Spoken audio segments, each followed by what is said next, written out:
Need stronger, more mobile hips? Try this exercise for hip flexors. Dr. Marcia here, your friendly neighborhood physical therapist, certified yoga teacher, and author of Movement for Everybody. Let's work on an exercise that is seated for hip flexors. So, why might you want to do this? Well, it's going to also get into your lower abs, your core, and the muscle that lifts your leg up, your hip flexors. So, a lot of people definitely focus on stretching, which is great if you need to stretch, but we also have to focus on some strength too, because you want to make sure things are balanced out. So this is a great and simple way to work on your hip flexors and a little bit of lower abs core action. So I'm sitting on a floor. You could sit on your bed, couch, whatever, as long as you have a space to put your legs straight, like in a long sitting in front of you. Okay, so a couple of tips. The moment you get into this position, find it hard to have your legs straight, maybe you're like this or you're curled in, that is okay. You can use things to get your alignment better. One, you could lean against a wall and support your upper back because the motion's gonna be over here. So you can lean against the wall and then make sure that you feel the wall. You're squeezing your shoulder blades open and you feel that wall on all contacts of your back, right?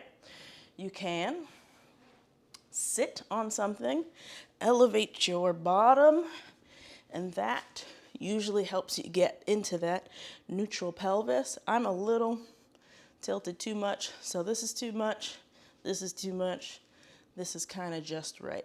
So if this is something you've never really done, pelvic tilts, you might want to explore that for a second. You could put your hands on that bone and imagine that it's a bucket. I'm spilling the water backwards. I'm spilling the water forwards. Now my water is not going anywhere, it's straight up. So try to find that. For a lot of people, there's tightness in the groin, there's tightness in the low back, just stuff going on. Maybe you never moved those muscles before and it's hard to find. So try to find that first so that you could sit in long sitting, neutral pelvis, up, straight back, okay? That's in the ideal world. So those are your tips to get there. If you're still feeling uncomfortable because of tight hamstrings, that's okay. You can support your hamstrings. Fill that space, okay? So that is the setup. We haven't even gotten to the lifts yet. That is the setup. Now, remember I said you could lean against a wall. You could also, if it's comfortable on your wrist, lean against your wrist. You don't have to do any leaning if you feel good here, okay?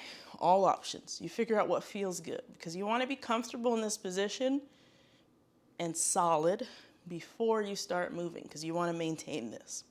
So the movement, the first option is bending your knee towards your chest. So that could look like this. So if I do like this, and I don't get that far, that's okay. I'm pulling and engaging. I'm still getting the work in the muscles.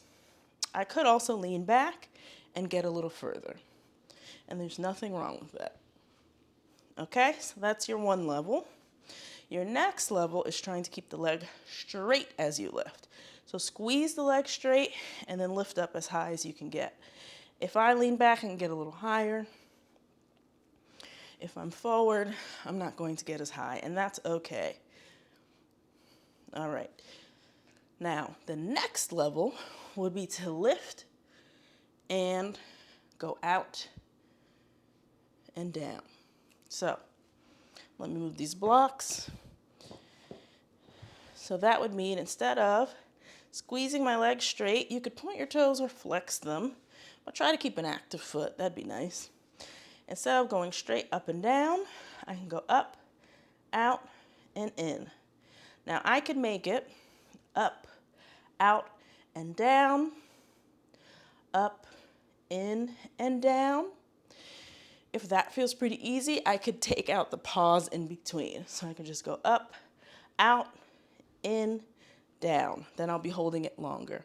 And again, the amount of lift that you get, how far you can get, will be affected by your current range of motion and flexibility and strength. So I cannot lift and go out that much because I don't really have that much groin flexibility.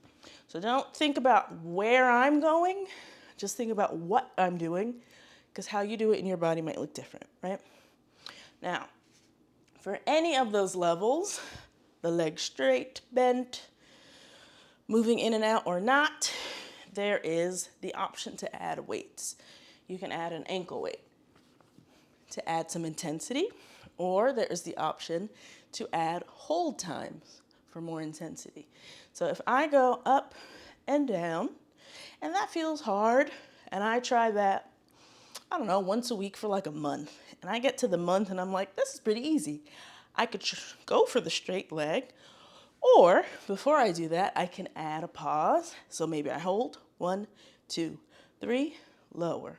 Hold, 1, 2, 3, lower. Or maybe I add an ankle weight and I keep on with my rapid fire reps, okay? So those are your two options for adding intensity to any of the variations, okay? The other thing that you can do for the lifting up and out, if you're not sure how much height you're getting, you can, sometimes we just don't know what we're doing, right? It's not always easy to connect. We can add a visual cue. So I could put this here and I know that if I knock it over, I didn't lift my leg up that high, right?